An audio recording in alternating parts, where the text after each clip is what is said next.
राधे राधे दोस्तों। जीवित पुत्री का व्रत माताएं अपने पुत्र के लंबी उम्र की कामना के लिए करती हैं और वो सुखी और संपन्न हो, इसकी भगवान से प्रार्थना करते। तो चलिए आज देखते हैं कि हमारे घर में जीवित पुत्री का व्रत किस तरह से हुआ।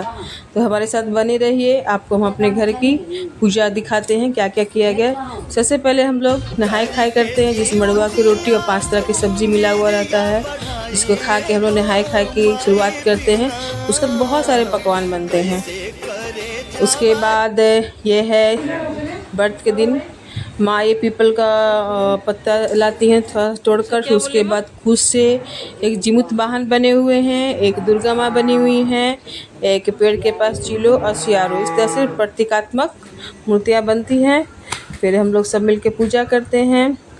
मेरी सासू माँ सबसे बड़ी बुजुर्ग रहती हैं, वो जैसे से बताती है हम लोग पूजा किए। धूप दीप नैवेद्य पंचामृत से स्नान, जैसे जैसे माँ बताती गए वैसे वैसे हम लोग पूजा करते गए। और इसकी सबसे स्पेशल बात ये होती है कि हम लोग खीरा में ही जो जितिया हम लोग पहनते हैं सोने की होती है, उसको उसमें लपेटते हैं। और जैसे जैसे भगवान की पूजा करते हैं उस तरह हम लोग जितिया को भी अपना पूजा टीका लगाते हैं, पंचामृत स्नान किए, सब कुछ किए। बहुत लोग स्त्रियाँ जो हैं, कुछ लोग आसपास की थी जो लोटे पे झींगी के पत्ता पे भी अपना जितिया रख कर पूजा की, मगर हमारे में ऐसे नहीं होता। हम लोग ने खीरा में लपेट के जितिया का पूजा किए। या देखिए सबकी अपनी अपनी विधि है, सब लोग अपने तरीके से करें, जिससे घर में जो चलता है उस तरह से किया। हमारे घर में जैसा चल रहा है हम लोग उस तरह से किए। आसपास की बहुत सारे लोग आए थे, सबको मिल के पूजा किए। यह देखिए अब उसके बाद माँ कथा कह रही हैं। आइए हम लोग कथा सुनते हैं कि माँ कथा में क्या क्या बोल रही हैं। हमारे साथ कथा सुनिए। चलिए।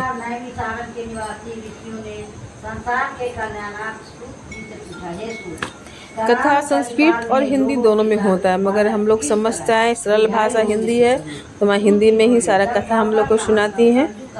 सारा कथा होगा। इसमें कथा सुनने का ज़्यादा महत्व होता है। कहीं भी आप बैठे कथा सुन लीजिए, बस इसका ही ज़्यादा महत्व है। जितिया पर्व में बहुत लोग नदी किनारे भी स्नान करते हैं, वहाँ भी एक लोटा लेके चले जाते हैं, वहीं बैठ के कथा सुन लेते हैं। कथा का ही ज़्यादा महत्व है जीवित पुत्र का व्रत में। कथा सुनने के बाद सब अपने अपने पुत्रों की लंबी उम्र की कामना करती हैं कि मेरे पुत्र दीर्घायु हो, मेरे बच्चे दीर्घायु हो, सुखी और संपन्न हो। माँ हम लोग कथा कह रही है, हम लोग सबको बैठ के कथा सुनने से पहले हम लोग हाथ में अक्षत और फूल लेते हैं।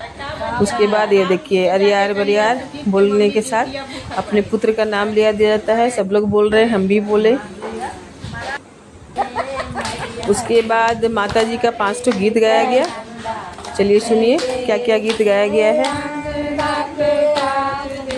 गीत गाने के वक्त सब लोग जोश में आ गए, लग नहीं रहा सबको देखिए कि लोग व्रत किए हुए हैं। ये देखिए बुआ को देखिए, माँ को देख के लग ही नहीं रहा कि माँ फास्टिंग में है। पूरे जोश से माँ गीत गा रही हैं। सभी लोग 5 गीत माँ दुर्गा का, माता भवानी का, सभी लोग गीत गा रहे हैं। पल्लू लटके के मैया के पल्लू। मुझे गीत नहीं आता, मैं सिर्फ सुनती हूँ और ताली बजाते हैं।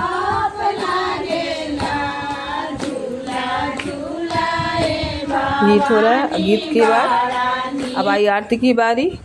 सभी लोग बारी बारी से आरती करेंगे, सबको मौका मिलता है। पहले माँ दुर्गा का आरती, उसके बाद ओम जय जगदीश हरे, कपूर गौरम करुणावतारम, विधिवत सारी आरती होती है। सब लोग मिलके बारी बारी आरती कर रहे हैं। बहुत से लोग आते हैं तो पूजा करने में अच्छा लगता है।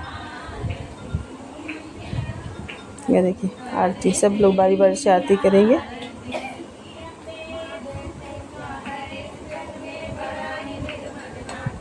आरती के बाद भगवान से क्षमा कि कोई गलती होगी तो क्षमा कीजिएगा।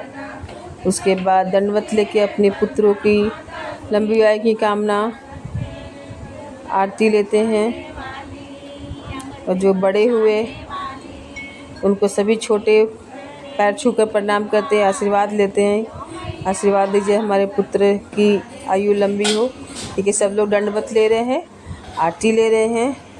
ये मेरी देवरानी है, सब लोग बारी बारी से आरती ले रहे हैं, दंडवत ले रहे हैं, भगवान से प्रार्थना कर रहे हैं अपने बच्चों की लंबी उम्र की। यह देखिए इस तरह से हमारे घर की जितिया पूजा। अब आई जितिया पहनाने की बारी। घर का जो बच्चा जिसके बड़े बच्चे, सबसे पहले जितिया बड़े बच्चों को पहनाते हैं, उसके बाद अपने छोटे बच्चों को पहनाएंगे, उसके बाद खुद पहनते हैं और उसके पहनने के बाद ही हम लोग पारण करते हैं। तो पहले मैं अपने बेटे को पहनाई कि बेटा मेरा बड़ा है, उसके बाद सोने से पहले अपनी बेटी को पहनाए, बेटी छोटी है उसको पहनाए, फिर सुबह में हम खुद पहने, पहनकर पारण किए। यही नियम है हमारे घर का। सभी घर का अलग अलग नियम होगा, उतना मैं नहीं जानती। जैसे हमारे सासू माँ बताती है वैसे हम लोग करते हैं। या मेरी बेटी को पहना दिए, बहुत खुश है वो। पहले नाराज़ थी कि भैया पहना, मम्मी मेरे को नहीं पहनाई।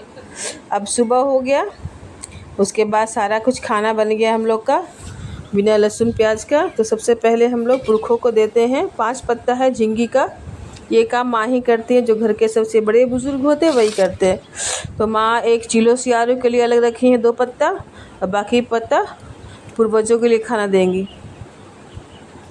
देखिए ये खाना बनने में कितनी देर हो जाए, जब तक सारा खाना नहीं बनता है हम लोग पूर्वजों को दे नहीं देते हैं, तब तक हम लोग ना पानी पी सकते हैं ना ही कुछ खा सकते हैं। ये हो जाने के बाद ही हम लोग पहले कच्चे दूध से पारण करते हैं। हम लोग माँ, हम लोग 3, मेरी सास और मेरे 3 लोग हम लोग हैं। माँ तीनों के लिए अलग रखती हैं, फिर हम लोग कच्चे दूध से पारण करते हैं। ये देखिए ये काम माँ का है। घर की बड़ी बुजुर्ग सबसे पहली माँ है, माँ सारा करती हैं। छत पे ये काम किया जाता है। अब आए हम लोग पारण की ओर। ये है कुशी किराओ, झींगी, नेनुआ साग, खीरा का बिया, सबको हम लोग एक साथ कच्चे दूध से, यही नियम है, पारण करते हैं। यह है गाय का कच्चा दूध। उसके बाद हम लोग सीधा निकाले, फिर हम लोग पारण किए। इस तरह से हमारे घर की जीवित पुत्री का व्रत संपन्न हुई। आपको हमारा वीडियो कैसा लगा प्लीज़ लाइक, शेयर और सब्सक्राइब कीजिएगा। अच्छा लगे तो कमेंट्स कीजिएगा। राधे राधे, नमस्कार।